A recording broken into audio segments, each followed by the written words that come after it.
अब good morning, second class हो रही है। वो डिलीवरी के बाद की थी, अब डिलीवरी के पहले आपने कैसे, आप लोग को जिनको आती है हाँ। सबसे नंबर 1 एक्सरसाइज 1 2 3 4 5 6 7 8 9 10 11 12 13 14 15 बतानी है। 5 लेवल 1, फिर 5 लेवल 2 और 5 लेवल 3। आप भी आ जाओ, यहाँ बैठ जाओ। देखो वहाँ बैठ के कर रहे हो आप, यहाँ मेरे पलंग पे बैठ के करो। हाँ ऊंचे हो गए ना, इधर आ जाओ, इधर आ जाओ। नहीं नहीं, मैं बैठाऊंगी आपको, ऐसे जाने नहीं दूंगी, नहीं बैठा जाता तो प्रॉब्लम पता चलेगी क्या है। हाँ यहाँ बैठो, आप करो। बहुत अच्छा कर रहे थे, मुझे अच्छा लगा कि आप भी कर रहे हो साथ में। ये सबको करनी है, घुटनों के लिए है। इससे डिलीवरी नहीं इजी हो जाएगी, लेकिन हमने फर्स्ट 3 मंथ्स में, मैं बताऊंगी, घर वाले नाराज़ होंगे इसलिए वो बताती हूँ, बाकी बॉडी की कर लो, है ना। बेबी डिलीवर होने में तो अभी 8 महीने पड़े हैं, तो डिलीवरी की बाद में बता देंगे। ये अंदर बाहर जब बेड पे बैठे हो, सोफे पे बैठे हो, सारी ज़िंदगी करने वाली एक्सरसाइज बता रही हूँ लेवल 1 की, और पेट की है ही नहीं है। लोअर बॉडी की और अपर बॉडी की बताएंगे, है ना। साथ में हाथ करो।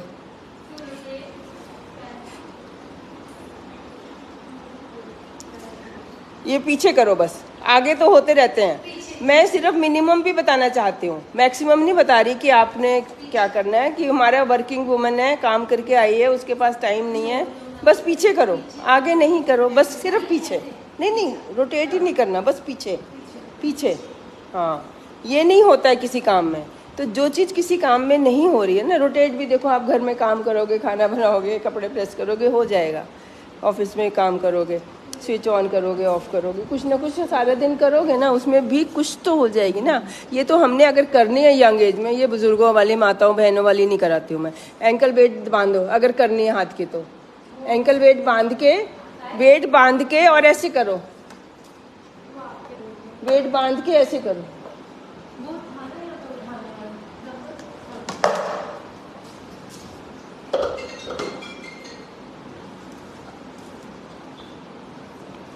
वेट बांध के करो। मान लो हमने वेट बांध दिए, नहीं ये वाले, हाँ। दोनों हाथ करो एक साथ, एक एक, इतना नहीं, थोड़ा कम करना ज़्यादा मुश्किल होता है। ये आपके हाथ लटके नहीं, ये होगी हाई इंटेंसिटी करनी है, ज़्यादा नहीं घुमाना। ज़्यादा करोगे कितनी, अरे वाह, ये तो बहुत अच्छा है। इतना नहीं, जरा सा घुमाना है, छोटा सा, जितना बिल्कुल, हाँ। जितना छोटा करते हैं उतनी हिलते हुए कम दिखते हैं, ज़्यादा देर कर सकते हैं। कम कम कम कम, बिल्कुल कम। हाँ देखो, दोनों डांस करो। बहुत सुंदर हो रही है। हस्बैंड वाइफ करो, ये हस्बैंड ने भी करनी है, इससे कराओ अच्छे से। बॉटल होती ना 1 लीटर की, पानी भर के बॉटल से भी करते हैं लोग। नहीं वो तो अच्छा यूनिजन में हो रहा था, अच्छा हो रहा था दोनों का। हमें कोऑर्डिनेशन सीखते हैं डांस में, 2 जने टकराए नहीं, है ना। दोनों डांस कर रहे हैं, दोनों पास पास हैं। सालसा में हमको, हाँ, बॉटल पकड़ के करो, ये हाथों की कर लो, दोनों हाथ में। एक में वेट दे दो, ठीक है। आज की नई एक्सरसाइज बन गई है, इसने वेट निकाल दिए। नहीं तो मैं एंकल वेट बांधती हूँ। एंकल वेट 2 पैरों में, 2 हाथों में बांधने के लिए जिम वाले देते हैं, वहीं से सीखा है मैंने, किसी ने बताया। हाँ, ये आपके लटकेंगे हाथ। विदाउट स्लीव पहनने का क्या मज़ा है। आजकल तो फैशन डिज़ाइनर ने विदाउट स्लीव ही बंद कर दी, ख़त्म कर दी, क्योंकि किसी के हाथ ही नहीं दिखाने लायक हो रहे ना। ये आपके वेट के साथ फ़ायदा हुआ। और वैसे गोल गोल करते, चाहे 1 घंटे करते रहते, जहाँ हो वहीं के वहीं रहते।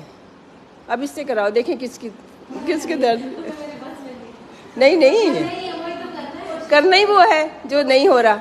जो हो रहा है वो करोगे तो वहीं के वहीं रहोगे, इम्प्रूवमेंट थोड़ी होगी। कितने सुंदर भी तो लग रहे हो करते हुए। एक दूसरे को अपनी वीडियो बना के डालना अपने अपने पेज पे, ठीक है। सब अपने अपने पेज पे अपनी अपनी वीडियो बना के डालो, मोटिवेट करो औरों को। इतनी गलत सेहत है, इतनी खराब सेहत है, इतनी खराब सेहत है, बता ही नहीं सकती हो। तुम लोग मुझसे आज की डेट में आधा खाते हो, और आधी जान है, और आधी उम्र है। मतलब वो जो कह रही है ना कि मेरी में जान नहीं है, मुझसे, उनकी जान तुम्हारे से, किसकी मम्मी हो आप? हाँ, तो तुमसे फिर भी उनमें ज़्यादा होगी जान, लेकिन तुम इम्प्रूव कर सकते हो बहुत जल्दी कर, तुम 20 दिन में इम्प्रूव कर सकते हो। यंग एज का ये एडवांटेज है। उनको इम्प्रूव जो तुम 3 हफ्ते में करोगे, उनको उतना करने में 3 महीने लगेंगे। दर्दें होंगी, पुरानी स्टिफनेस है, तुम्हारी अभी ताज़ी ताज़ी है, और प्रेगनेंसी में रिलैक्सिन हार्मोन फिर भी होते ही बनेंगे आगे आगे। तो आपकी स्ट्रेंथ और हार्मोन्स जो बेबी के लिए होते हैं वो एक्चुअली मदर को हील करते हैं, बीमारियां खत्म हो जाती हैं। भगवान की गरज है तुमसे, तुम उसका एक बेबी पाल रहे हो, वो तुम्हारे इतने सुंदर हार्मोन बनाए हैं। कैंसर तो बिल्कुल ख़त्म हो जाता है। जब 40 तक बच्चे होते थे, बहुत लोग ना 35 पे सोचते हैं कि 35 एज हो गई, तुम्हारी एज ज़्यादा हो गई, घर वाले भी तंग करते हैं, उधर से डॉक्टर्स भी कह देते हैं कि आपका AMH कम हो गया कम हो गया। कुछ नहीं होता AMH नहीं हमने देखना, हमने तो एक ही एग चाहिए, एक हमारा बन रहा है, हमने क्या करना है। आजकल 20 बच्चे थोड़ी करने हैं, एक बच्चा करना है, 2 बच्चे करने हैं। तो अभी आज 35 पे करो, 37 पे करो, हो गया काम खत्म। 2 एग तो होंगे ही ना।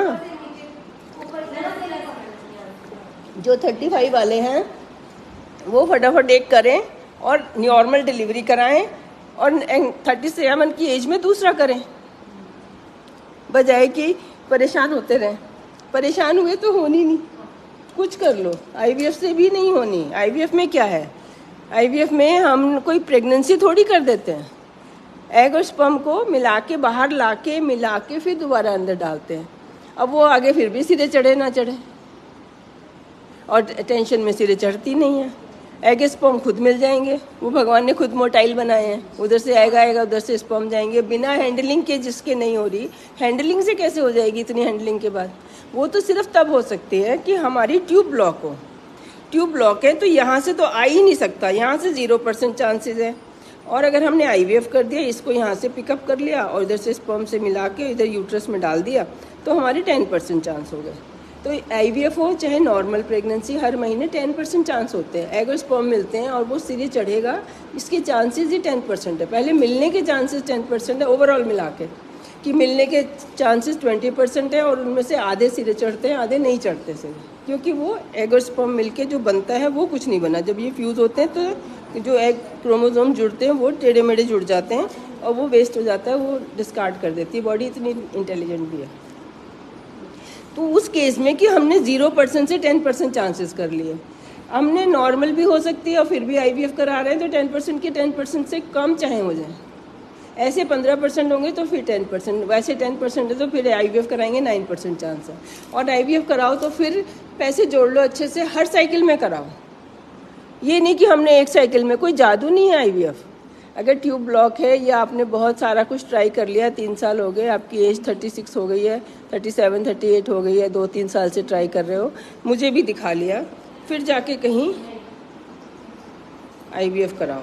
मेरे से तो बात करके ही प्रोलैक्टिन कम हो जाता है, शक्ल देख के, आवाज़ सुन के ही प्रोलैक्टिन कम हो जाता है। भगवान इससे ज़्यादा किसी को क्या देगा? मैं तो मतलब निहाल ही निहाल हूँ।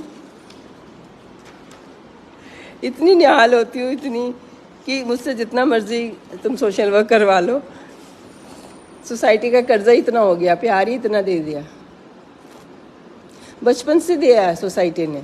एक बार मैं खो गई थी, एक बंदे ने अपना शटर बंद किया, मुझे छोड़ के आया। अब मैं उसके पास तो नहीं जा सकती वापस देने, है ना? तो ये चक्का चलना चाहिए। पढ़ाया मुझे बस में, जब मैं अपने घर से कोचिंग क्लास जाती थी तो एक टीचर भी जाते थे, वो मतलब ध्यान रखते थे कि जिस बस में ये चढ़ेगी उसमें चढ़ते, और बजाय हम सोचते हैं कि पता नहीं मुझे तंग करने के लिए, वो मुझे पढ़ाते थे। मुझे अब वो तो बहुत जगह पढ़ाते थे, मल्टीपल चॉइस क्वेश्चंस होते ना हमारे, वो सारे बिना पैसों के मुझे दे देते थे। अरे मुझे एक दिन तुम रख लो, कल मैं दे दूंगा अपने स्टूडेंट्स को, उन्हें आगे देने। तो आजकल तो बुक्स आती है ना, पहले वो कोचिंग वाले अपने बना के देते थे, बिल्कुल शुरू हुए थे तो वो दूसरे कोचिंग सेंटर के भी मुझे दे देते थे। तो उनकी मेहनत से मैं सेलेक्ट हो गई, तो मैं तो हो गई कर्जदार उनकी। अब वो पता नहीं कहाँ निकल गए। हम उस वक्त थोड़ी होश होता है कि गए भी, एक आधे बार मिल लिए, थैंक यू बोल दिया, खुशी बांट, मिठाई खिला दी, खत्म बात, अपने काम से लगे। शहर ही बदल गया ना, दूसरी जगह चले गए। ऐसे और बहुत से इंसिडेंट्स हैं, तुम भी याद करो। याद करके उन लोगों का शुक्रिया करके नेक्स्ट जनरेशन का करो आप। अभी हम नंबर लेवल 1 करा रही हो तुम? 5 हो गई लेवल 1 की? नहीं, बटरफ्लाई हो गई, बटरफ्लाई हो गई, लेग अंदर बाहर हो गया, और वो बेबी पोज हो गया। बेबी पोज हो गया? कहाँ? अच्छा ठीक है। अब ये लेवल 2 कर रहे हैं। अब हमारा लेवल 2 अल्ट्रासाउंड हो गया। इसे मैं कैट एंड कैमल कहती हूँ।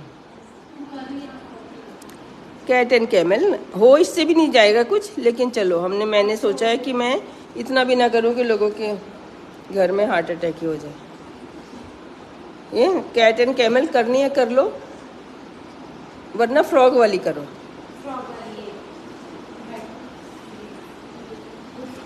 ये फ्रॉग वाली एक्सरसाइज, इसमें आप घर का काम कर सकते हो। मैं माइंड में रख रही हूँ कि आपके पास टाइम नहीं है, आप ऑफिस से आए हो और अब जाके अपने सोना भी है 9 आवर। 9 आवर स्लीप चाहिए सबसे पहले। तो पहले 3 मंथ्स तो सबको एक्सेप्टेबल होता है, ये प्रेगनेंसी हुई है, खुशी होती है, और उसके बाद सोचते हैं कि ये सब काम कर ले।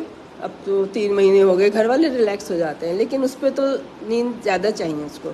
तो 8 बजे ही सुला देना है, सांस लेते हुए ऊपर जाना है। ये सबसे इम्पोर्टेंट ये फ्रॉग वाली है। इससे क्या हो रहा है, अपने वजन से आप कुछ मत करो, आप सिर्फ बैठे हो ऐसे, है ना, सिर्फ बैठे। ये पहली बार सीख रही है, इसको सिखाओ। पैर दूर दूर करो, हमें और दूर नहीं, ये ऊपर मत जाओ। अभी हमें नीचे की बॉडी, क्योंकि अगर अभी नहीं करोगे तो बाद में क्या होगा, फिर दर्द होगा। जो लेवल 2 नहीं करेगा तो लेवल 3 उससे होगी नहीं। आपका बैठ जाओ, सिर्फ ऐसे बैठ के अपना काम करो, दूर रखने हैं, और अपने वजन से देखो आप गिरोगे। और ये बिल्कुल अल्टीमेटली होना कैसे चाहिए, देखो इनका अच्छा हो रहा है, और करो, दूर करो। हाँ, ये बिल्कुल ट्रायंगल, बॉडी ऐसे ट्रायंगल बन जाए, बिल्कुल ऐसे ट्रायंगल बन जाए। ये आपका हेड है और ये पैर आपके यहाँ तक बिल्कुल जितने दूर जाए, मतलब ये डिस्टेंस नापना शुरू कर दो। अभी आपका इस 2 मीटर के 2 फुट के मैट से बाहर जा रहे हैं ना घुटने, ये घुटने बाहर जाने चाहिए। ये है असली लेवल 2 मेरी। इसमें आपने बैठे हैं, सोफे पे बैठो, बेड पे बैठो, खाना खाओ, पढ़ाई करो, मोबाइल देखो, प्रेस करो तो बहुत ही जोर पड़ेगा। करो प्रेस देखो कितना जोर पड़ रहा है। नीचे का काम करोगे ना, पोछा लगे तो दूसरी तरह से लगाते हैं। तो ये लेवल 2 एक्सरसाइज का सबसे इम्पोर्टेंट है। कैट एंड कैमल से कोई इतना खास फर्क नहीं पड़ रहा, आप वॉकिंग करोगे इक्वली गुड है। वो बहुत लाइट है ना, मैं कहती हूँ ना, अभी हमें हल्की वाली नहीं करनी है, अच्छी वाली करनी है। यंग है, जब नहीं करेंगे तो कब करेंगे। और इसमें बेबी पे कोई जोर नहीं पड़ रहा। अब जब इसमें थक जाओ तो आगे आगे आते जाओ। हाँ, अब कैट एंड कैमल कर लो। इसके बाद शुरुआत नहीं, उठा लो, मतलब इससे थक गए जब तो बारी बारी से इन दोनों का कॉम्बिनेशन हो गया ना। अब हमें मन कर रहा है ना उठाने के लिए, तो एकदम से खड़े होने की जगह अपने आप कैट एंड कैमल कर लो। अब ये कर लिया, मान लो एक सॉन्ग निकल गया हमारा 3 मिनट, फिर वापस उसी में आ जाओ, वापस उसी में आ जाओ। एक क्रॉस करके, इसको ऐसे क्रॉस करना भी बहुत ज़रूरी है। ऐसे क्रॉस करके बैठना क्यों ज़रूरी है, हमारी पीछे की देखना, खींचेगी। ये बिल्कुल एक लाइन में आनी चाहिए। एक लाइन में नहीं आ रही ना, कोशिश करो ये एक लाइन में आए।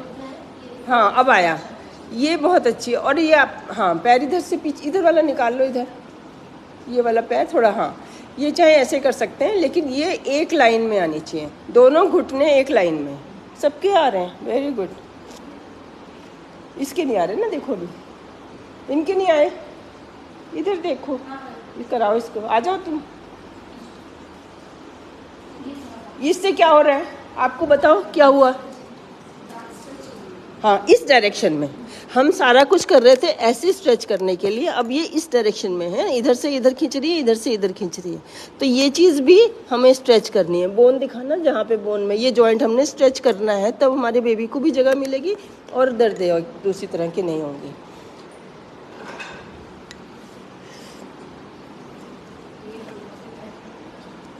ये जॉइंट पीछे वाला ये खींचेगा, ये भी खींचना चाहिए, तब ओवरऑल हमारी जगह बनेगी ना। ये 3 जॉइंट्स है सारे, एक ये है और एक स्पाइन के साथ जुड़ रहा है, एक दूसरे इधर दूसरे, और ये दोनों बोन जो है हिप बोन जिसे कहते हैं, ये आगे से जुड़ रही है। अब ये स्टिफ है और दूसरी फ्लेक्सिबल वाली दिखाओ। तो जितनी हमारी ये स्ट्रेचिंग कर रही है सारी, इसका पर्पस क्या है? एक बोन हमारी ये पीछे है, 2 साइड में है, और ये दोनों आगे आके जोड़ रही हैं। तो ये स्ट्रेचेबल होती हैं, ये भी स्ट्रेचेबल होते हैं, ये भी स्ट्रेचेबल होते हैं। तो यहाँ पे हमने इलास्टिक लगाई है ताकि पता चले। ये हमारी जुड़ जाती तो ये इतनी जगह हो जाती, बच्चे को इतनी जगह मिलती निकलने की, और स्ट्रेच हो गए तो इतनी जगह मिलेगी। अब इतने में बेबी आराम से निकलेगा। तो एक्सरसाइज से आपको चाहे पेन हो, बेबी को नहीं होगा, दब दब के नहीं निकलना पड़ेगा। एक बार खट से अंदर है और नेक्स्ट पेन में बाहर है। ये नहीं कि हो रही है डिलीवरी होते होते 2 घंटे एक्सेप्टेबल हैं।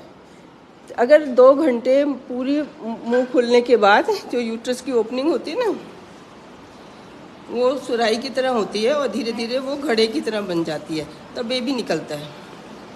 तो ये हो गया और डॉक्टर आके खड़ी हो गई कि अभी पता नहीं 2 मिनट में हो जाएगी, पता नहीं 2 घंटे में हो जाएगी। 2 घंटे एक्सेप्टेबल है, लेकिन ये 2 मिनट में होगी तो 2 घंटे तो वैसे ही रिड्यूस हो गया टाइम, और बेबी को भी तो दबाव नहीं पड़ा, और आपने सारे दर्द सह लिए, धड़कन ख़राब हो गई, और उसके बाद हो गया सिजेरियन क्योंकि धड़कन ख़राब हो गई। अब बेबी नीचे आ गया, उसको ऊपर से निकाल रहे हैं, सारा नीचे का इन्फेक्शन पूरा पेट में से होते हुए आएगा। तो ये सब मैनेज हो जाता है क्योंकि आजकल बहुत अच्छी सर्जरी है, बहुत अच्छे मटेरियल है हमारे पास, और बहुत अच्छे एंटीबायोटिक है। कीटाणु हम सारे नीचे के ऊपर से भी निकाल देंगे, फिर भी हम एंटीबायोटिक देते हैं और कुछ नहीं होता। तो सर्जरी इतनी सेफ हो गई है, उससे डरना नहीं है। लेकिन हमने तो सब सह लिया। अब ये चीज़ होती थी पहले, इसमें लोअर सेगमेंट बन जाता है हमारा, यहाँ से सिजेरियन हो गया, हमने यहाँ से निकाल लिया बेबी, यहाँ से नहीं निकल रहा, टाइट था तो हमने यहाँ से निकाल लिया। जो आजकल सिजेरियन मैं सुन रही हूँ वो क्या हो रहा है कि आपका 9th मंथ लगा ना, मैडम मैं कब करा लूँ, मैडम मेरी कब डिलीवरी होगी, मेरे 9th मंथ के 10 दिन चले गए, 20 दिन चले गए। आपका 9 मंथ पूरा ख़त्म हो गया, उसके बाद 1 हफ्ता ड्यू डेट भी निकल गया, उसके बाद सोचो कि अल्ट्रासाउंड करा के देख लूँ सब ठीक तो है। ड्यू डेट तक अगर फीटर, आज हमारा एक पेशेंट एडमिट है नीचे, उसको कहने मूवमेंट नहीं हो रही तो चलो हमने एडमिट कर लिया, 1 दिन देखेंगे मूवमेंट हो जाएगी तो घर भेज देंगे।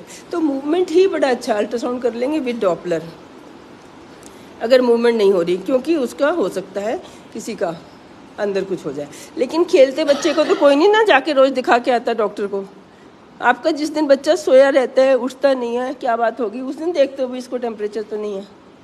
ऐसे ही अंदर बुक में सेम लाइनें लिखी हुई हैं, मैंने बुक्स बहुत पढ़ी हैं, और किसी राइटर ने इतना साफ साफ लिखा हुआ है कि आपने डरना ही नहीं है ऐसे रोज़ाना। अगर आपका बीपी ठीक है, अगर मूवमेंट कम है, सबसे पहले बीपी चेक कराओ, थायराइड चेक कराओ, क्या कोई रीज़न है। हमारे जो नीचे पेशेंट है उसका शुगर ज़्यादा आया, उसका हमने ही किया था कि देखा कि सर्वाइकल लेंथ बहुत कम है, तो उसको 1 महीने से रेस्ट पे रखा हुआ है। अब रेस्ट पे रखते रखते उसको इतना खिला भी रहे हैं और रेस्ट पे भी रख रहे हैं, 4 किलो वेट बढ़ गया, शुगर बढ़ गया, फिर कल आई कि मूवमेंट नहीं हो रही है। फिर अब आज कम खाना खिलाया, होने शुरू हो गई। शुगर वाले में पूरे प्लेसेंटा जो होगा ना हमारा, जब शुगर वाला ब्लड हो जाएगा इसमें, तो एक्सचेंज ही नहीं हो पाएंगी चीज़ें। ज़्यादा खिलाने से बच्चे का नुकसान होगा, फ़ायदा नहीं होगा। अब आज दूध ब्रेड किया, पता नहीं कितनी आई शुगर। अभी 12 बजे सैंपल ले रहा हूं, हाँ। 10 बजे खाना खाया। हाँ, तो अब मैं एक दिन अपने सामने खिला के देखूंगी कि घर के खाने से कल शाम को जब आई थी तो ज़्यादा ही आई थी, भी अभी खा के सारे 2-2 घंटे बाद खा रहे हैं तो पता ही नहीं चल रहा कि वो ज़्यादा को ज़्यादा बोलें कि नहीं। अब आज एक दिन एडमिट रख के उसको मैनेज करके फिर घर भेज देंगे।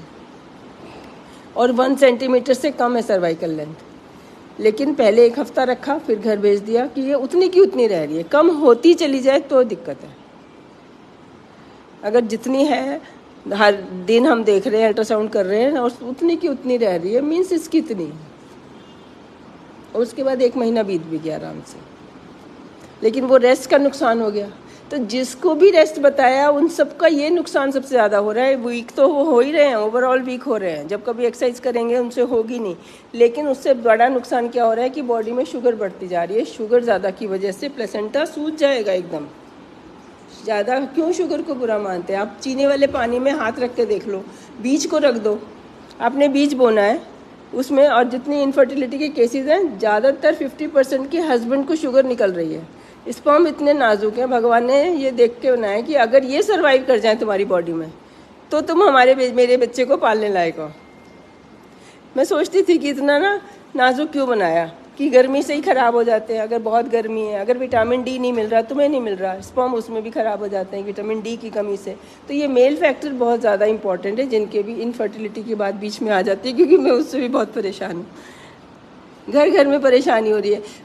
पहले करा नहीं उन्होंने, अब हो नहीं रहा। 2 महीने ट्राई किया, डॉक्टर के पास चले गए, उसके बाद तो 2 साल नहीं होता, क्योंकि कुछ ना कुछ मेल फीमेल का हम निकालते हैं। कल एक पेशेंट कहाँ से आई थी, उसके हस्बैंड का 20 मिलियन काउंट निकाला हुआ है एक बार, उसके बाद ख़त्म बात। अब उनके दिमाग में पड़ गया, उसके दिमाग में क्या पड़ गया कि मेरे स्पर्म काउंट कम है, उसकी दवाई चल रही, चलो। लेकिन टेंशन तो वाइफ को भी होगी ना कि हस्बैंड के स्पर्म काउंट नहीं है, अब बच्चे पता नहीं कैसे होंगे। हमें तो एक स्पर्म चाहिए, और सैंपल पड़ा रहा होगा, वो दोबारा भी जाके कराएगी, ठीक आएगा। 20 मिलियन कभी कोई बीमारी ऐसी नहीं होती, या तो होते हैं या नहीं होते हैं। कम वाली तो बीमारी का मतलब कि कोई कॉज है जो हम ट्रीटेबल है। स्पर्म तो बन रहे हैं, वो ख़राब क्यों हो रहे हैं? या तो वो वहीं लैब में पड़े रहे, वो सर्वाइवल ही नहीं है। यही तो बोल रही हूँ कि जब हमारी इतनी हैंडलिंग के बाद अगर IVF से बेबी हो जाएगा तो अपने आप तो हो ही जाएगा। ओनली केसेस ट्यूब ब्लॉक है कि अपने आप नहीं हो सकता, क्योंकि ट्यूब ब्लॉक है दोनों। एक ट्यूब ब्लॉक है तो 1 महीने होगा, 1 महीने नहीं होगा। IVF सेंटर हमारा, हम एक दूसरी डॉक्टर है, बिल्कुल सड़क के दूसरे सामने हमारे IVF सेंटर है, लेकिन हम लोग ऐसे रिकमेंड नहीं करते। ट्यूब ब्लॉक तो आती कोई साल में एक है, एक सेंटर हो पूरे इलाके में काफ़ी है। एक सेंटर पूरे ट्राई सिटी में होना चाहिए IVF का, इतनी डिमांड है। तो यहाँ डॉक्टर जिंदल थी, पहले अकेले करती थी, इतने 20-30 साल से कर रही है वो। तो कोई कमी नहीं थी कि IVF हो नहीं पा रहे थे या बच्चे नहीं हो पा रहे थे, हो रहे थे ना। पिछले 20 साल में बच्चों की कमी तो नहीं हुई कि हो नहीं पाए थे। तो ये IVF वो कराना पड़ेगा। और कल मुझे एक मेरठ की पेशेंट ने बताया कि उन्होंने कहा एक बार करेंगे, फिर 6 महीने बाद करेंगे। इसका मतलब कि वहाँ पे कोई डॉक्टर स्पेशलिस्ट 6-6 महीने बाद आते हैं। तो तुम्हारे तो 6 महीने ख़राब हो गए उनके वेट करने में। तो जब भी IVF, मैंने इसी से बात शुरू कर दी, जब भी कोई IVF करा रहा है, ऑनलाइन व्यूअर्स को आगे आगे बता देना अपने, जिनके लिए सजेस्ट करते हैं लोग। कई बार मम्मियाँ देखती हैं, वो अपने बच्चों को सजेस्ट करती रहती हैं करा लो, पैसे हैं ना तो भाई खर्च दो, लेकिन उसके साथ टेंशन कितनी होती है कि हो ही नहीं पाता है। तो कॉन्जिक्यूटिव कराओ, फिर लगातार कराओ, 6 साइकिल कराओ लगातार, क्योंकि हर आपने कराते चले जाओ, फिर तो जब तक हो नहीं। पहले पैसे जोड़ते चले जाओ और फिर वो कराते चले जाओ। चाहे पहली साइकिल 3-3 साइकिल में वो कम देते हैं, पैकेज कम हो जाता है। तो 3 साइकिल कर लो, उसमें 3 में हो गई, ठीक है, नहीं तो फिर नेक्स्ट 3 के लिए कमाओ, फिर 3 साइकिल कर लो।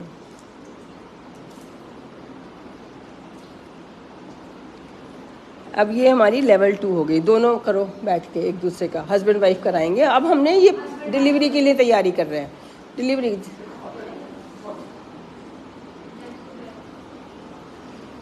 के लिए जल्दी जल्दी कराओ। कैसे इतना उठ के आने में टाइम लगाते हो? मशीन की तरह होना चाहिए। ये भी ठीक है, जब ऐसे कर रहे हो तो ऐसे भी कमर को धक्का दे दो और दोनों एक दूसरे की तरफ, जैसे ऑफिस से आए पहले इसको कराएं, जैसे नहीं आप करा दो, इधर बैठ घूम जाओ, इशारा समझा करो मेरा। एंजॉय करने लगते हो तुम, काम करा रहे हो, एंजॉय नहीं कर रहे हो। इधर नहीं, घूम जाओ, फेस करके बैठो। अब लेवल 2 करा रहे हैं, ये तो लेवल 1 थी एक तरह से, इसमें कुछ करना नहीं था। पूरा लंबा खोलो, इतने पास नहीं, घुटने के नीचे लगाओ पैर और नीचे। ये करानी है, ये है असली एक्सरसाइज। इसमें समझ रही हो जो मैंने अभी पेल्विस दिखाई थी, ये जॉइंट जो आगे से दोनों बोन जुड़ी होती हैं, ये स्ट्रेच अपने से नहीं होगा, दूसरा कराएगा। ये 4 मंथ्स के बाद। आपके कितने मंथ्स हैं? हाँ, आप अभी बटरफ्लाई करो, लेवल 1 करते जाओ, ठीक है। जब उस पर अच्छे से हो जाएगा, साइड से लेटो, एक लेवल 1 की रह गई, साइड से लेटो, साइड से लेटो, गर्दन पीछे निकाल लो, हाथ पीछे निकालो तकिए के, यहाँ पे लेके आओ। हाँ, ऐसे बस लेटे और लेग उठाना है ना, बस ये उठाओ थोड़ा सा। आप करके दिखाओ उसको।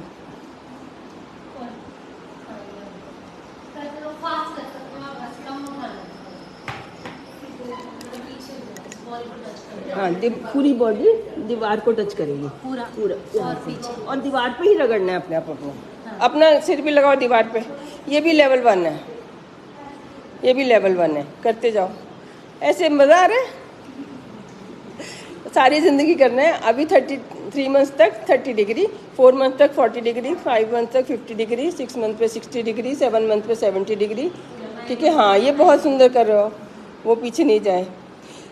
एक है, पीछे चले जाओ, यहाँ रखो, पैर लंबे करो, कमर वाली बताओ। कमर उठाओ, सामने पैर रखो, ये हाँ, आप हट जाओ। पैर लंबे करो। ये हिप्स उठाओ। हाँ, ये कर रही है मैम।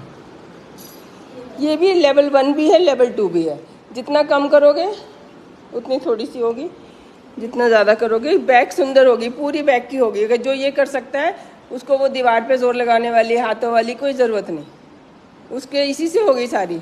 हाथों पे जोर पड़ गया, उसको वो डंबल उठाने की ज़रूरत नहीं, उसका अपना वज़न ही उठा लिया उसने, है ना। एक फिलॉसफी वो कहते हैं हमारे पास इतना वज़न है, हमने कोई और वज़न क्यों उठाना। तो जैसे भी बैठे हुए हो, टीवी देख रहे हो, वो कर लो। जगह है, सोफे से नीचे उतरो, वहाँ पे कार्पेट बिछा के रखो। जब भी टीवी देखते हो, फैमिली टाइम होता है, ज़मीन पे बैठ के सब एक्सरसाइज अपने अपनी स्ट्रेचिंग करते रहें। ये थोड़ी कि अभी थोड़े साल ये सब हो चुका है। इतनी सुंदर लड़की आई, न्यूली मैरिड, पहली डिलीवरी, सेकंड तक आई, मैडम मेरे तो कॉलर लग गया, मेरे तो बेल्ट लग गई, शक्ल देखो तो सारी गिर गई, ये क्या हो गया, बाल सारे गिर गए, 4 साल में ये क्या हाल हो गया। तब मुझे लगा कि मुझे पहले ही बताना चाहिए था। ये डेवलप ऐसी हुई है। अब फिर उसके बाद मेरा ये हो गया कि जैसे मैंने आपको देख लिया, छप जाती मेरे फिर अंदर। आपकी जब भी कुछ चीज़, बाल भी आपके गिरे होंगे, मुझे आप आओगे किसी और चीज़ के लिए, मुझे आपके बाल दिखाई दे जाएंगे कि ये क्या होगा। चलो थायराइड टेस्ट कराओ।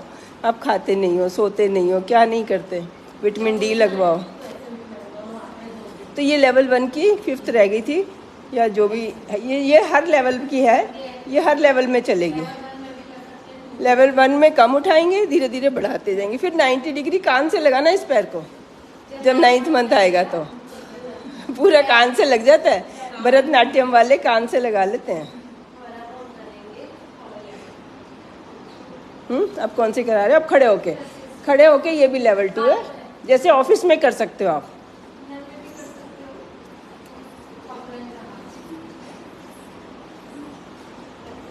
पैर, ये भी घुटने के लिए, हाँ बहुत सुंदर।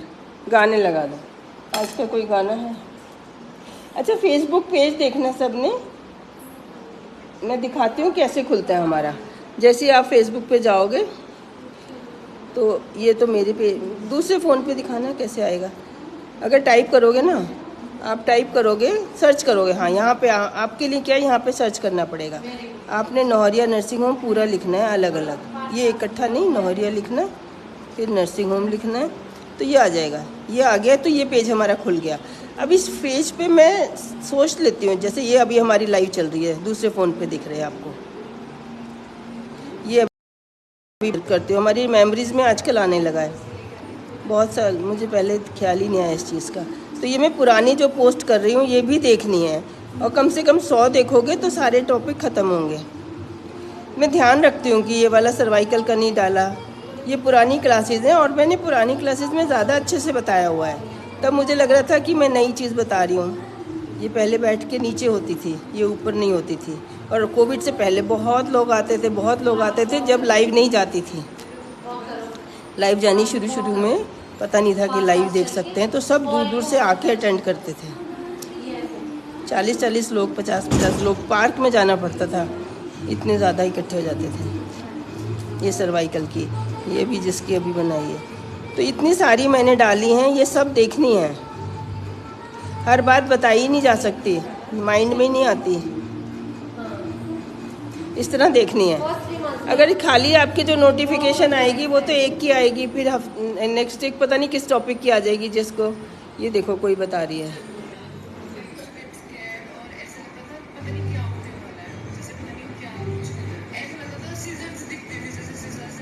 जैसे मुझे सिजेरियन से डर लगता था, और जितने आपको योगा वाले, नेचुरोपैथी वाले, वो आपको सर्जरी से, साइड इफ़ेक्ट से, किसी का कुछ नहीं है। 19-20 का नुकसान है, आपकी मर्जी है। नॉर्मल करानी है नॉर्मल करा लो, सिजेरियन कराना है सिजेरियन करा लो, दोनों में कुछ नहीं होने वाला है। लेकिन नॉर्मल में जो मैंने अपना जिम्मेदारी ली है कि नॉर्मल का डर निकालना है ना। सिजेरियन का तो क्योंकि हमने सुन लिया बहुतों के, तो हमारा डर खुद ही निकल गया। ये वाली वीडियो जो मैं अब दिखा रही हूँ थी अभी, ये तो अभी 4-5 साल पुरानी है। उसने कहती है हॉस्टल चले गए, कभी पता ही नहीं बच्चे होते हैं करने हमने, और जैसे ही करने का टाइम आया तो बहुत डर लगने लगा, मैं नहीं कर सकते। फिर आपकी वीडियोस देखी, उसके बाद मैंने डिसाइड किया हाँ मैं कर लूँगी। बहुत लोग, मेरी बहन की डॉटर इन लॉ है, उसने कहा मैं अकेली थोड़ी डरती हूँ, पूरा दिल्ली डरता है। फिर उसके बाद उसी ने कहा आप लाइव करो ये, तो फिर मैंने उसका डर निकाला। फिर उसने कहा सबका निकालो फिर, ये तो पूरा दिल्ली डरता है, नॉर्मल से भी सिजेरियन से भी। एक टाइम ऐसा था कि लड़कियां फंस गई थी कि ये अंदर चला जाएगा, जैसे मर्जी निकलेगा, हमें तो कष्ट होगा ही होगा। ना नॉर्मल में कोई कष्ट है, मेरे दोनों अपने सिजेरियन हुए हैं, ना सिजेरियन में कोई कष्ट है। बस वो ये इसमें आपको 2 दिन में उठ जाते हो, उसमें 2 महीने फिर भी लग ही जाते हैं पूरा उतनी उस लेवल के। इसमें तो नॉर्मल में तो चाहे 2 दिन बाद लोग खेतों पे चले जाते हैं, काम करने आ जाती हैं काम वालियाँ। एक मेरी पेशेंट थी, मतलब काम करने वाली थी, वो 3 दिन नहीं आई, चौथा 5वां 6ठा बच्चा था, कोई उसने बताया भी नहीं। लड़की हो जाती थी बताते भी नहीं थे, आके वो काम करिए, ऐसा लगा 3 दिन की छुट्टी करके आ जाइए। और देखा तो अरे बेबी कहाँ गया, वो हो गया। फिर मैंने, मेरी बिल्कुल दीवार की बैक पे रहती थी ये, सड़क पे झुग्गी पहले अलाउड थी ना, जैसे अपनी दीवार की बैक पे, यहीं पे अपने नर्सिंग होम की दीवार की बैक पे रहती थी। और एक बार हम जैसे बुलाने गए तो मैंने देखा एक तरबूज काटा, आधा आधा 2 जने खा रहे थे। हमारे यहाँ एक खीरा काटेंगे सारा घर खा लेगा। ये हम अपने पैसों का सही इस्तेमाल कर रहे हैं। वो तरबूज बड़े वाला, अब तो छोटे आने लगे, बड़े वाला तरबूज, मेरी मम्मी भी बताती हैं, हम माँ बेटी दोनों खा लेते थे। वो अकेली बेटी थी कि एक लाते थे, आधा आधा दोनों खाते थे।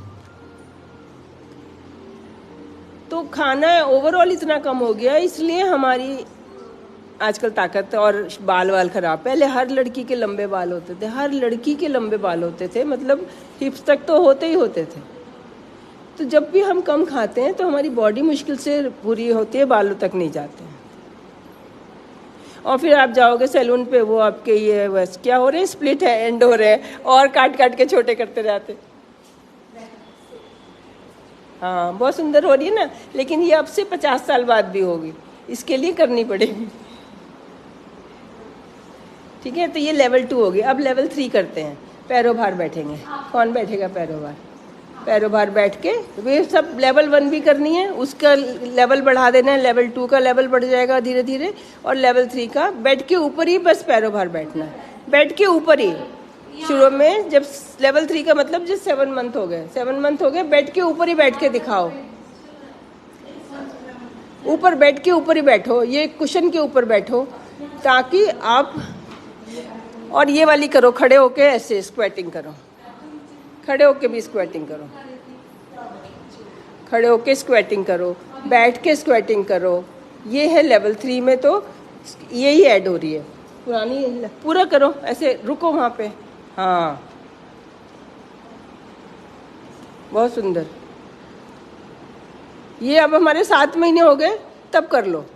7 मंथ में खाली बेड पे बैठो, पैरों भार बैठना शुरू करो, क्योंकि ये ब्लड वेसल्स जो होती है ना, जब कभी मुड़ती नहीं है, तो जब आप पैरों भार बैठोगे तो ये यहाँ की एक मेन ब्लड वेसल है, और ये पूरा ऐसे भी आती है, घूम के भी आती हैं ब्लड वेसल्स, कि जब पैरों बाहर बैठेगा बंदा तो ब्लड सप्लाई नीचे की कैसे जाएगी। अभी आप बैठोगे तो क्या होगा कि आपने बहुत दिनों से बैठे नहीं, आप बैठोगे तो ये डिसयूज एट्रोफी हो जाती है, कि जब इधर से ब्लड जा ही नहीं रहा तो जाना ही बंद हो जाता है, कि मेन से ही हमारा तो काम चल रहा है, बॉडी फालतू में इनकी मेंटेनेंस ही नहीं करती, जो ये जाल बना हुआ है। तो अब जैसे बैठोगे तो मेन भी बंद हो गई, ये जाल पहले ही बंद था हमारा, तो आपके क्या होगा, सुन होगा। अब जब बैठोगे तो दोबारा बन जाएंगी, खुलेंगी, वो स्ट्रेस में खुलती हैं। क्या है, यहाँ से तो ब्लड जा नहीं रहा, तो प्रेशर से जाने की कोशिश करेगा, ये खुल जाएंगी धीरे। तो ये मैं कहती हूँ यंग एज का आराम है बस, बाकी ताकत चाहे कम हो, तो आपने ऐसे बैठना है बस। अब बैठने से की आदत, बेड के ऊपर बैठे हो, अब कोई जोर नहीं पड़ रहा, लेकिन बैठे हो कि ये मुड़े, हमारा ये पैर मुड़े। जब आप इसमें बैठते हो खाना खा के वज्रासन में, तब भी हो जाता है ये। दिखाओ करके, ये नाम सबको पता होने चाहिए, योगा के आसनों के नाम पता। ऐसे बैठोगे तब भी वो साइड वाली ब्लॉक नहीं होंगी आपकी। ठीक है, धीरे धीरे इसी को हमने फ्रॉग वाली बना दी, और फिर इसी को हमने स्क्वेटिंग बना दिया। बैठो, फ्रॉक वाली ऐसे ये फ्रॉक वाली बन गई, उसके बाद ऐसे बैठना शुरू हो गए आप। तो ये एक से लेवल हमारी बटरफ्लाई जैसे बड़ी होती जा रही है। अब ये बटरफ्लाई होगी, इसके बाद सामने जना कराएगा, सामने बैठ के कराएंगे। ये दूसरा कराता है। तो ये जितना देखो, जितना हमारी पेल्विस टच हो रही है उतना हमारा बेबी ऐसे ग्लाइड करेगा। मैंने बताया किसी को, अभी नीचे एक पेशेंट आई हुई है और कि आपने कहा बेबी ग्लाइड कर जाता है, खुश होगी वो। ये ग्लाइड कब करेगा? जब उसको जगह पूरी मिलेगी। बड़ा सिर है ना, तो ये हमारी पेल्विस भी तो कितनी बड़ी है। लेकिन अगर स्टिफ होगी तो फिर क्या होगा? हर पेन के साथ उसका सर भी भगवान ने सॉफ्ट बनाया है। अभी कान की तरह हड्डियां होती हैं कि वो शेप लेके आए, लेकिन आप चाहोगे आपका बच्चा शेप लेके आए कि एक बार खट से निकल जाए? तो करने से डिलीवरी तो हो नहीं जाएगी, जॉइंट सॉफ्ट हो जाएंगे, बेबी ईजी हो जाएगी, डिलीवरी रादर हो नहीं जाएगी, ईजी हो जाएगी। पहले लोग काम करते ही थे खेतों में, पॉटी तो कम से कम जाते ही थे ना, कि खड़े होके करते थे, तो बेबी तो नहीं निकल जाते थे। इतनी पॉपुलेशन है हमारे इंडिया की, बहुत फर्टाइल लैंड है। यहाँ पे तो रोकने की प्रॉब्लम थी, रुकते नहीं थे। मैडम कैसे हो गया? पूरी प्रिकॉशन ली, कैसे हो गया पता ही नहीं चला। अब वो प्रिकॉशन की गवर्नमेंट वो करती रही कि भाई अनवांटेड प्रेगनेंसी ना हो। सारे गवर्नमेंट हॉस्पिटल का जोर उस पे है कि अनवांटेड ना हो, और डिलीवरी का जोर जो है वो प्राइवेट सेक्टर पे सारा है। तो ये हमारी लेवल 3 चल रही है अब, ठीक है। लेकिन इसकी तैयारी हमारी पहले से हो रही है, फिर इसके बाद पकड़ के कोई दूसरा चलाएगा घर में आगे। अब इसी का आगे स्क्वेटिंग हो गई। खड़े हो जाओ, स्क्वेटिंग फिर से दिखा दो। ऐसे ही स्क्वेटिंग, ये भी धीरे धीरे जोर डालेंगे ना। हम पूरे मोड़ने से पहले, जिन्होंने पहले नहीं करी, मान लो उन्होंने करी नहीं, 7th मंथ में शुरू कर रहे हैं, तो पहले थोड़ा थोड़ा मोड़ेंगे, थोड़ा थोड़ा। इससे आपकी ये टांग सुंदर होगी, लटकेगी नहीं, है ना, बीच वियर पहन पाओगे।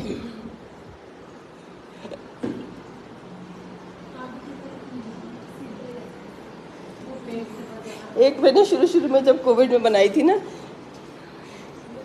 कि बिकनी पहननी है, तो वही वायरल हो गई थी। अच्छा, मैडम ने बिकनी पहनने की एक्सरसाइज बताई, पहन देना। अब हमने डीप ब्रीदिंग करनी है। डिलीवरी टाइम ये नहीं होना चाहिए कि हमारा डर के मारे थोड़ा बहुत जो भी लगेगा, सांस चलना चाहिए। हाँ, ये दिखा दो, हमने दही कड़ी पत्ता ये टॉनिक बनाया हुआ है, दिखा दो आके। क्या है इसमें मालूम है? इसमें है क्या क्या मालूम है? हाँ, कड़ी पत्ता, तुलसी, पुदीना अपना घर में उगाना है, और इतना बरसात में लगाओगे इतना फैल जाएगा कहीं भी। अपने तुलसी के 4-6 पत्ते, 8 पत्ते डालने होते हैं, पुदीना के 10-12-20 पत्ते, और कड़ी पत्ता के 100 पत्ते। तो इतना कि हमें पीस के वो 2 चम्मच हो जाए, पर पर्सन खाना है।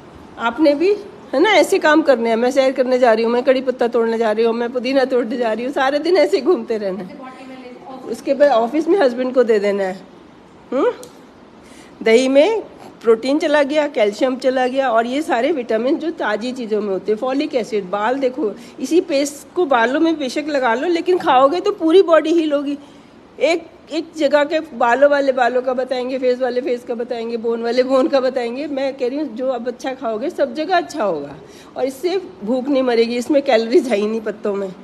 लो फैट का हमारा दही होना चाहिए, लो फैट का दूध का 1 किलो दूध दही अपना पी सकते हो, लो फैट का।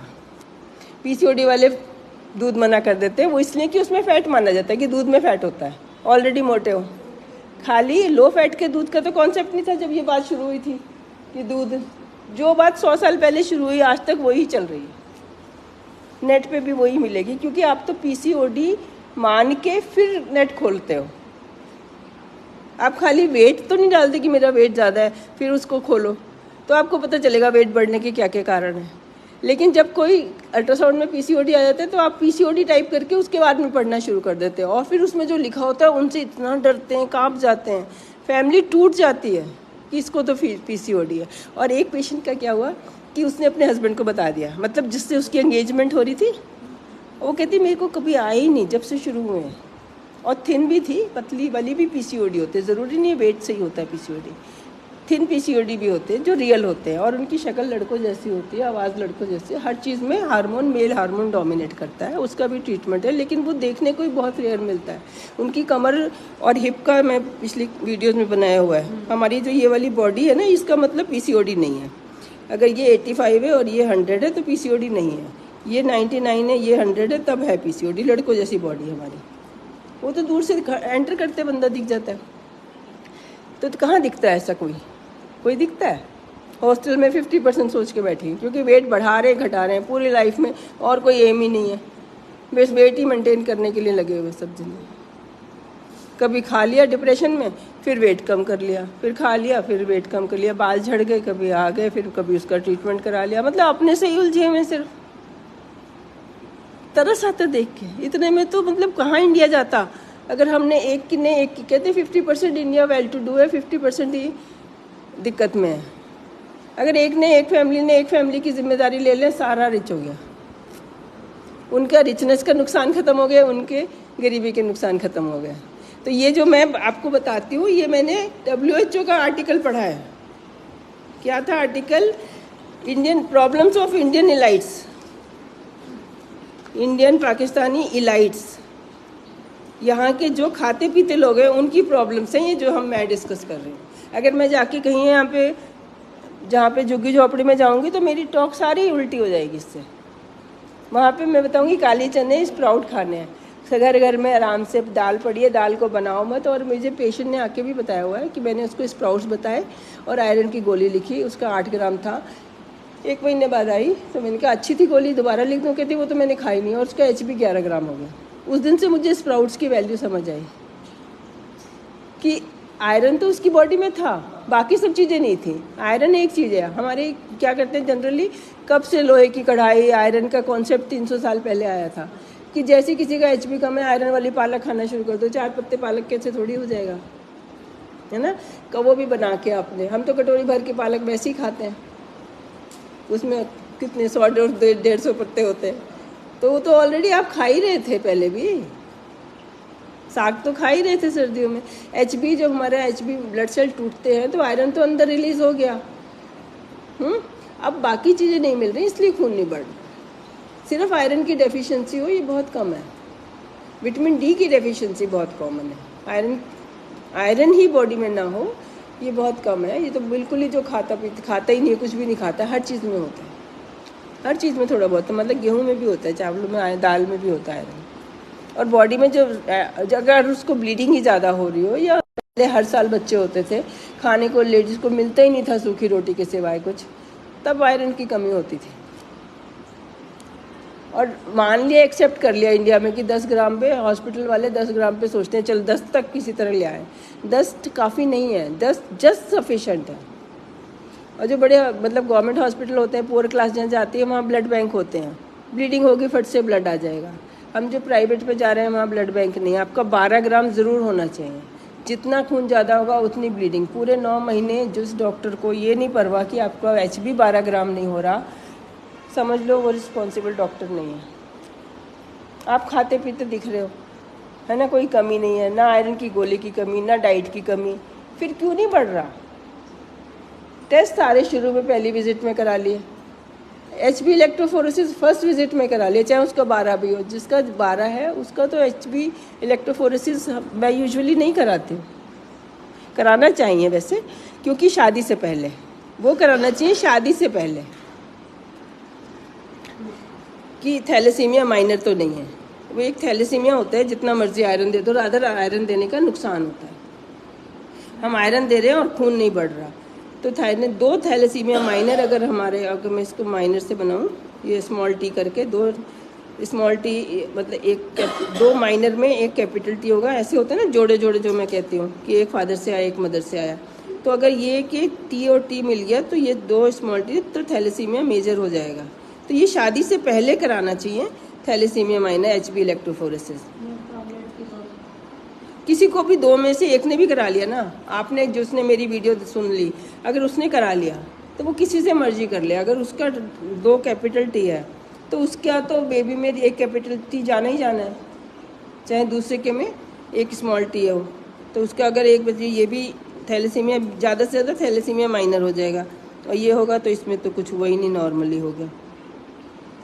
तो अगर हमारे थैलेसीमिया माइनर नहीं है तो माइनर से शादी कर सकते हैं। 2 माइनर की शादी नहीं होनी चाहिए कि दोनों में एक स्मॉल टी है और इसका एक बेबी फिर थैलेसीमिया मेजर बन सकता है, 4 में से एक। वो फिर टेस्ट करना होता है कि थैलेसीमिया माइनर बेबी है, उसकी सर्वाइवल नहीं है, तो उसको 4th मंथ में 5th मंथ में पता चल जाएगा कि ये इसको थैलेसीमिया मेजर है और उसका अबॉर्शन कर सकते हैं। तो शादी से पहले कराने का फ़ायदा, अब हो ही गई है, हमारा बेबी ठीक ठाक दिख ही रहा है और दोनों का HB बढ़ रहा है। अगर HB नहीं है, 10 ग्राम है, फिर ज़रूर कराना चाहिए, क्योंकि अगर 12 ग्राम तक जा रहा है तो थैलेसीमिया नहीं है। कराने में हर्ज कोई नहीं है, पैसे लगते हैं बस। तो बता ये रही हूँ कि टेस्ट तो हमने करा लिया, उसके बावजूद भी ये नहीं देखा कि 10 से ऊपर नहीं जा रहा है, तो कराने का क्या फ़ायदा हुआ? ना ही बच्चे का इलेक्ट्रोफोरेसिस करवा, ना ही बच्चे का करवाया एमनियोसेंटेसिस कि उसको तो नहीं हुआ, जस्ट आपका एक टेस्ट करा के छोड़ दिया। तो जिस टेस्ट के बाद आपने कुछ किया ही नहीं, तो क्या फ़ायदा हुआ उसको कराने का? 800 रुपये भी लग गए अगले के। कितने का होता है? 800 का होता है, 1200 का। करा सकते हैं, जिनका भी HB कम आ रहा है उनको HB इलेक्ट्रोफोरेसिस कराओ कि हमारे को ये तो नहीं है। फिर थायराइड कराओ, अगर थायराइड बॉर्डर लाइन होगा ना, शुरू में नहीं है, HB तो कराओगे ही पहले। और शुगर कराओ, अगर शुगर होगा तो भी हमारा खाना सारा बहता जाएगा। तो खाली फास्टिंग तो ठीक आ जाता है, रात को आपने 8 बजे खाया, सुबह 8 बजे कराया, तो फास्टिंग यूजुअली ठीक आ जाता है लोगों का, और वो सोचते हैं हमें शुगर नहीं है। हमेशा 2 आवर्स आफ्टर ब्रेकफास्ट कराओ, इसके 3 हिस्से आफ्टर ब्रेकफास्ट कराओ। कई लोग लाइट करते हैं, उनका भी नहीं पकड़ा जाता, वो लंच में ही ज़्यादा खाते हैं, सुबह खाते ही नहीं, डिनर में ही ज़्यादा खाते हैं। 2 आवर्स आफ्टर लंच कराओ और 2 आवर्स आफ्टर डिनर कराओ। कि अपना करो, मतलब ग्लूकोमीटर खरीदो। अगर HB कम है तो थायराइड एवरी महीने, हर मंथ कराओ। ना भी कम है तब भी कराना चाहिए, क्योंकि बॉर्डर लाइन केस पकड़े नहीं जाते। और ब्लड शुगर तो हर हफ्ते करो, हर हफ्ते या हर डेली करके देखो, 1 हफ्ता, कि हमारा पूरे दिन में कोई टाइम आता है जिसमें ज़्यादा हो रहा है, तो उसका भी नुकसान है, वो वाला मील आपका वेस्ट हो रहा है। और सीरम आयरन कराओ, कि आयरन है, कि आयरन डेफिशिएंसी है, कि आयरन होते हुए भी खून नहीं बढ़ रहा। फिर B12 कराओ, कि B12 की कमी तो नहीं है। इंजेक्शन ऑप्टीन्यूरन ऐसी लगवा लो, कि हम खाते ही नहीं हैं नॉन वेज, और वेजिटेरियन में बहुत कम होता है, तो इंट्रामस्कुलर लगता है, ये लग जाता है, लेकिन ड्रिप में डाल के लगाओ तो पेन नहीं होता। एवरी वीक, हर हफ्ते में एक, जब संडे के संडे ऑप्टीन्यूरन का B12 का इंजेक्शन लगा लो। संडे के संडे आयरन की फेरी आई भी लगवा लो, अगर आयरन डेफिशिएंसी आती है। 2 एम्प्यूल्स ड्रिप में डाल के 100 ml में ड्रिप में डाल के लगते हैं, NS में डाल के। तो ये हर हफ्ते आयरन B12 लगाते हैं, अगर हम, जो हमारे यहाँ का शेड्यूल है। तो ये सब खर्चा ही है ना, तो ये सब नहीं होगा, सीधे खा अपना स्प्राउट्स खाओ और ये दही कड़ी पत्ता लो। बढ़ना होगा तो बढ़ जाएगा, नहीं बढ़ेगा तो 7 मंथ पे फिर हल्ला मचाना चाहिए कि क्यों नहीं बढ़ रहा, क्यों नहीं बढ़ रहा। पूरी डिलीवरी में सिर्फ लाइफ थ्रेटनिंग प्रॉब्लम तो ब्लीडिंग ही है। मिनिमम नहीं होना चाहिए, मैक्सिमम 12-13 होना चाहिए, मिनिमम भी 12-13 होना चाहिए। मिनिमम तो 4 में भी बंदा जीता है, लेकिन मर भी जा सकता है वो डिलीवरी में, ठीक है। अगर उसके ब्लीडिंग होगी तो रुकेगी नहीं, पतला हो जाता है खून, वो नॉर्मल सी, उसकी कट में से भी ब्लीडिंग निकल जाएगी, जो उसका छोटा सा कट लगेगा ना कहीं, उसमें से भी ब्लड बह जाएगा, जो मेंसेस का ब्लड है उसमें से भी बह जाएगा। तो एक बार ये हो जाता है कि जैसे ब्लीडिंग हो गई, और उसके बाद फिर हर महीने ब्लीडिंग ज़्यादा ही होती चली गई। पहले होता था, आजकल तो फिर होना ही नहीं चाहिए, ये तो होना ही नहीं चाहिए कि HB ना बढ़े। खाते पीते लोगों का क्या, कम गरीब लोगों का भी। वो स्प्राउट्स खिलाओ उनको, प्याज डालो, नींबू डालो, ना डालो, स्प्राउट्स एक कंप्लीट डाइट है, कंप्लीट, प्रोटीन भी, विटामिन भी। अब वो तुम लोग खाओगे नहीं, चबाओगे नहीं, तो मैंने ये सोचा कि ये दही में कड़ी पत्ता स्प्राउट्स के बराबर ही है, ये भी कोई उससे ऊपर नहीं है। काले चने भिगो के उसमें से जब निकलता है तो उसमें बीज पौधे के लिए पूरा न्यूट्रिएंट बनता है, दाल में नहीं है। काले चने बना के खाए तो नहीं है, कंजकों में खिलाते हैं उसमें नहीं है, वो बेस्ट है। मतलब सूखे बनाओ, हम तो पानी पानी पी के सोचते हमने काले चने खा लिए, तरी पी ली। तरी तो गरीब वो बीमार को देते थे कि वो प्रोटीन डाइजेस्ट नहीं कर पाएगा, तो चलो थोड़ा बहुत पानी दे दिया उसको।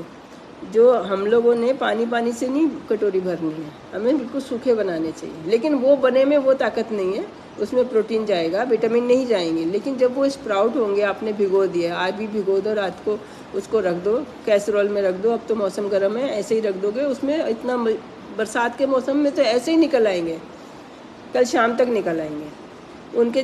उसको हिलाओ, जिन जो निकल गए वो खा लो, फिर दोबारा रख दो, धो के रख दो। कई फंगस लग जाती है, बहुत जगह आप सुनोगे वीडियोस में कि स्प्राउट कच्चे नहीं खाने चाहिए क्योंकि फंगस लग जाती है। तो पूना साइड में लोग लेके आते हैं, ऐसे सब्जी की दुकान पे मिलते हैं, तो उसमें ऑलरेडी फंगस लगी होती है, उसको कच्चा नहीं खाना। हम जब घर में बना रहे हैं तो हमें दिखाई देगी फंगस, हम छूते ही पता चल जाएगा, वो स्लिपरी स्लिपरी से होंगे। तो सुबह शाम इनको धो के दोबारा से फ्रेश पानी में रखना है। अगर नहीं बने तो उनको हिलाओ, जो बन गए उनको भी धो के खाओ, धो के खाओ। और अगर कुक करना है तो मतलब इतना ही कि जैसे चावल बन गए ना, तो ऊपर रख दो बीच में, उसकी भाप में बाहर का छिलका उसका इडली की तरह बना लो, या इडली स्टैंड में रख दो, थोड़ी सी स्टीम लग जाए, लेकिन उसमें भी नुकसान होगा। हमारे दांत है ना, चबाने से ये जॉ लाइन भी सुंदर रहेगी। चबाना चाहिए, दांत भी अच्छे रहेंगे। आप सेब को बाइट करते हो तो ये आपके आगे के दांत स्ट्रॉन्ग रहेंगे। हम तो कुछ बॉडी को यूज़ ही नहीं कर रहे हैं और एक एक जगह नुकसान हो रहा है।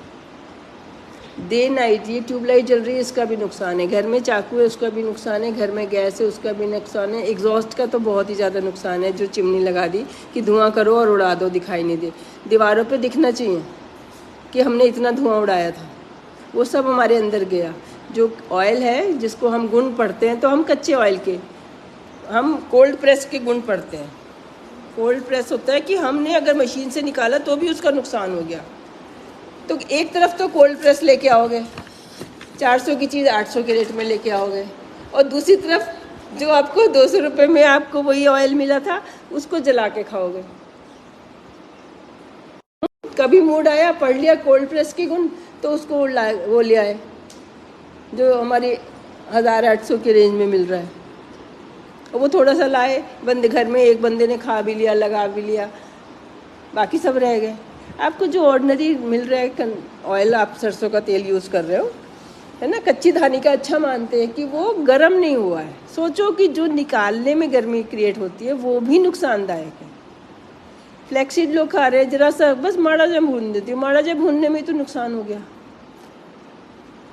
जितना भी खाना, थोड़ा खाना कच्चा, जैसे रेडी टू यूज़ है सारी चीज़ें, जो भी हमें बस ज़्यादा से ज़्यादा भिगो के नरम कर सकते हैं, स्प्राउट कर सकते हैं। ये जो खरबूज तरबूज के बीज है, अब इसका छिलका नहीं खाना, तो इसको बीज आजकल, पहले तो होता था छीलते थे, आजकल नया किसी ने अपना दिमाग लगाया कि इनको ऐसे भूनो, मिक्सी में छानो और फिर मिक्सी में पीसो तो छिलका, और फिर छान लो, तो सारा बीज के छिलके ऊपर रह जाते हैं और वो चला जाता है। आपने रोज़ का तरबूज खाया, खरबूजा खाया, अब तो ख़त्म हो गया सीज़न, बताने का फ़ायदा नहीं अगले साल के लिए। और जो बीज हैं उनको अच्छे से धोया, ऐसे ही धो लिया, चाहे जो भी उसमें रह गया कोई बात नहीं, उसको मिक्सी में पीसा और छान लिया, तो जो अंदर का पाउडर बना ना वो छोटा बनेगा, और ज़्यादा नहीं पीसा, थोड़ा सा पीसा, छिलका जो है थोड़ा मोटा रह जाएगा। तो ये किसी ने अकल लगाई, अच्छी लगाई, कि उनको बीजों को फेंको मत, उसमें वो बादाम की गिरी की तरह ही है सारी। जो बीज सेंटर किसी भी चीज़ का बीज है ना, ऑयल उसमें होता है, जैसे एग के सेंटर में ऑयल होता है। तो हर हमारा भी व्हीट जम, जो गेहूं का भी दाना है, तो उसके सेंटर में ऑयल होता है। फिर बाहर जितना फिर कार्बोहाइड्रेट होता है, फिर छिलका होता है, फाइबर होता है। तो फाइबर के बारे में पढ़ लेंगे, फाइबर फाइबर फाइबर। अब कौन सा फाइबर जाएगा, है ना, ये व्हीट ब्रान है, 1 चम्मच ये डाल लो अपने दूध में, दही में, दलिए में। व्हीट ब्रान फाइबर ही खाना है, तो ये फाइबर अच्छा होता है। इसको दूध में भी डाल सकते हैं, पता ही नहीं चलता, सब्जी में डाल लो, आटे में डाल लो, 2 चम्मच फाइबर इसके खा लो। क्योंकि हम ओवरऑल इतना कम खा रहे हो तुम लोग कि वो फाइबर जा ही नहीं पा रहे पूरे, फिर किसी को पट्टी नहीं आ रही, फिर गैस बन रही है। कभी खाया ज़्यादा खा लिया, ग्लूकोज खा लिया। अभी जो नीचे मैं बता रही हूँ एडमिट होगी, जिसको रेस्ट बताया था, रेस्ट मैंने तो एक को बताया, देखो एक का ही मैं असर देख रही हूँ, और पूरी दुनिया में सब रेस्ट कर रहे हैं प्रेगनेंसी होते ही, सबका नुकसान हो रहा है। उनको पता नहीं चल रहा। फिर बेबी भारी हो गया, फिर सिजेरियन प्री मैच्योर के करा लो। कभी नहीं होता प्री मैच्योर कराने, मुझे तो याद ही नहीं आ रहा कभी हमने कराया किसी का रेखा कि भाई 37 वीक पे करा लो हमारा बेबी आ गया। जब थायराइड नहीं देते थे तो किसी का बीपी बढ़ता था, जब से थायराइड देनी शुरू हुई है बीपी बढ़ना बंद हो गया। ये भी स्टडी आ गई है कि अगर आपका थायराइड बीपी बढ़ रहा है तो वो थायराइड बार बार कराए, शुगर बढ़ रहा है तो भी थायराइड बार बार कराए। थायराइड की बहुत कॉमन है बॉर्डर लाइन डेफिशिएंसी, ये नहीं कि बहुत कम था आपने एक बार कराया ठीक आ गया। और रोज़ इसकी रिपोर्ट अलग आती है और FT4 कराना है और लैब बदल बदल के कराना है। डॉक्टर लाल पैथ का मैंने नहीं सुना कभी गलत रिपोर्ट आई है, लेकिन हमारी बॉडी में ही रोज़ ऐसे बनता है, कभी हम सैंपल यहाँ लेते हैं कभी यहाँ, तो ये बार बार हर महीने कराओगे कभी पकड़ा जाएगा। और जिसका बॉर्डर लाइन आ जाए तो उसे तो हर दिन 3 बार कराना चाहिए। पता नहीं हमने कहाँ पे सैंपल लिया, तो रोज़ आना सेम लैब से सेम बंदे का सेम टाइम पे भी कराएगा तो भी डिफरेंट आएगा। कोई भी टेस्ट ऐसे स्ट्रेट लाइन नहीं होती कि इतना ही लेवल है आपका पढ़ना। आप ज़्यादातर लोग समझते ऐसे हैं कि अगर मैंने दवाई खाई मेरा 3.2 था, मैंने योगा किया मेरा 2.8 हो गया।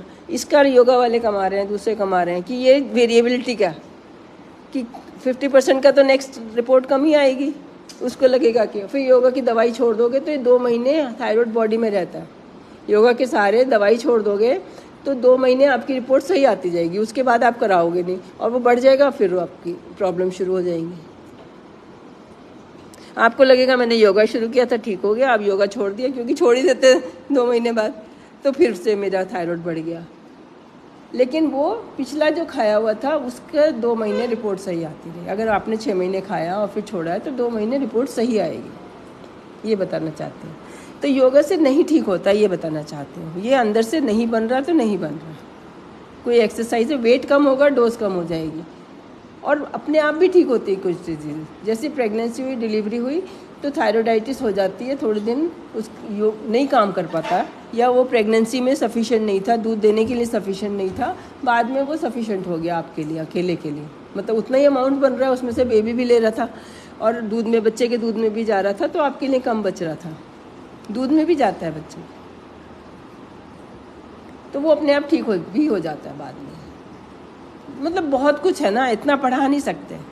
बताने हैं कि जो गलतियां मैं देखती हूँ कि लोग समझ क्या रहे हैं सोसाइटी में कि एक ज़रा सा लेवल कम हो गया तो खुश हो गया, ज़रा सा, ये वेरिएबल होता है, ये वैसे ही रोज़ा लगाता है। और अगर हमने ढंग से करना है तो हमें पहली बार भी हम नोट गिनते हैं, 99 आए तो भी दोबारा गिनते हैं, 100 आए तो भी दोबारा गिनते हैं। हमारी सही रिपोर्ट आई थी वो भी सही थी कि नहीं ये कोई गारंटी नहीं है ना कि नेक्स्ट 2 जो हैं ज़्यादा ही आए। वो जिस दिन जहाँ पे लोएस्ट था उस पे लिया गया, इस लेवल पे लिया गया, एवरेज निकालते तो ज़्यादा ही आता। तो अगर सही भी आता है तो नोट दोबारा गिनते हैं, तो सही भी आए थायराइड के, ये नहीं हर टेस्ट में। शुगर में ऐसा नहीं है, शुगर तो वेरिएबल सबको पता है रोज़ की अलग आती है, वो हमारे खाने पे डिपेंडेंट है। वो हमारे ये नहीं कि इंसुलिन पे डिपेंडेंट तो है कि अगर बॉडी में बहुत अच्छी इंसुलिन बन रही होगी तो ज़्यादा भी खा लेंगे वो फटाफट उसको फैट में कन्वर्ट कर देगी, ब्लड शुगर नहीं बढ़ेगा।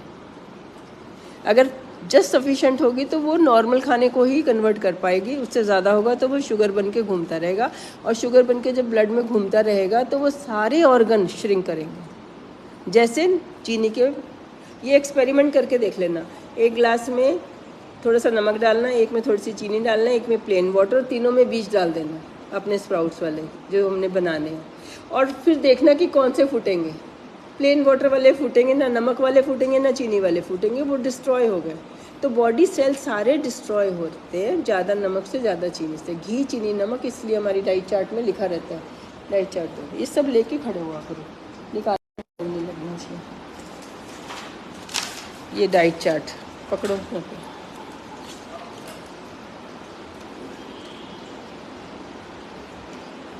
इसमें जो जो एक एक वर्ड गोल्डन वर्ड है। अगर इसमें से आपने 20 में से 19 करे फॉलो तो भी आप फिट नहीं रहोगे। विटामिन डी और लिख दो इसमें, इंजेक्शन विटामिन डी।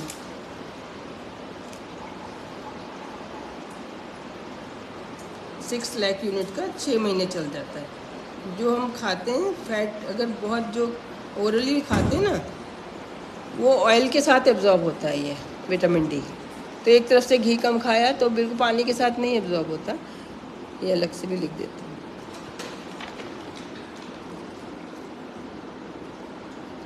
लेकिन प्रिस्क्रिप्शन के बिना लगेगा नहीं ना। एवरी 6 मंथ्स घर में सबके लगवाना है, सबकी जिम्मेदारी है, तुम्हारे घर में सबके लगना चाहिए, सहेलियों में, किट्टी पार्टी में, सबके लगना चाहिए। Thank you. मेरी तो बातें ख़त्म नहीं होती, पुरानी साड़ी देखो। हाँ